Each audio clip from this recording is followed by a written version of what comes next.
반갑습니다. 아토피 생활치유 김성원입니다. 오늘은 아토피 보습보다 더 중요한 것에 대해서 이야기하도록 하겠습니다.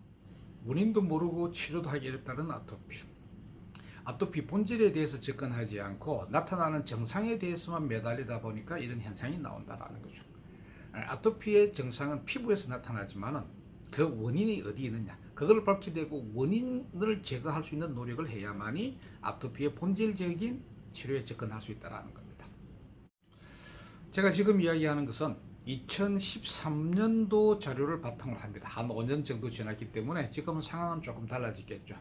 그러나 이렇게 실제 내방객들 중심으로 설문조사를 해서 아토피 생활치료에 대한 통계하는 것은 아마 거의 없을 겁니다.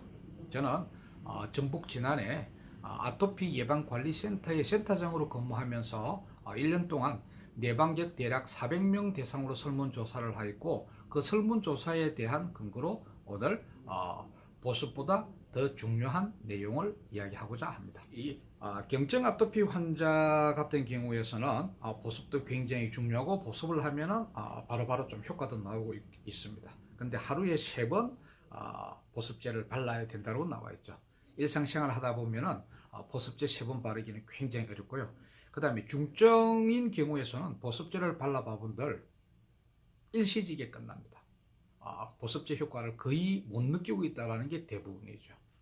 가을철이 되면은 아토피가 훨씬 더 심각해진다고 하는데, 너무나 단순하게도 실내 습도였었습니다.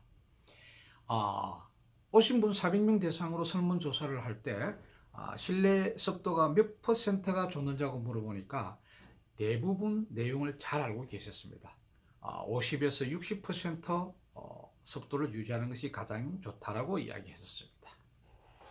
근데 집에 습도계가 있느냐고 물어보니까 2013년도 당시 17%만 집에 습도계가 있답니다. 50% 이상 습도를 유지하는 것이 굉장히 중요하다라고 이야기를 하면서 습도계를 가지고 있으신 분이 17%밖에 안 된다. 아토피 악화를 더 많이 시키고 있다는 거죠. 그 다음에 2차적으로 질문하는 것은, 그러면 실내 습도를 50% 이상 어떻게 유지를 하느냐? 가습기 사용하시면 됩니다. 가습기 문제가 많지 않느냐? 가습기에 문제가 있는 것이 아니라 가습기 안에 들어갔던 살균제가 문제가 되는 것이죠. 50% 이상 유지하려고 하면요, 웬만한 가습기 한 통 가득 채우면 밤새 거의 사용이 다 됩니다. 그래서 용량이 큰 것이라면 그날 밤에 다 사용할 수 있을 정도의 양을 넣어서 사용을 하시면 됩니다. 그 다음 팁, 가습기를 가지고 있다고 해서 바로 들어왔는데 50% 이상 맞출 수 있느냐? 어렵습니다. 저는 어떤 방식을 쓰느냐, 집에서 쓰고 있는 커피포트 있죠.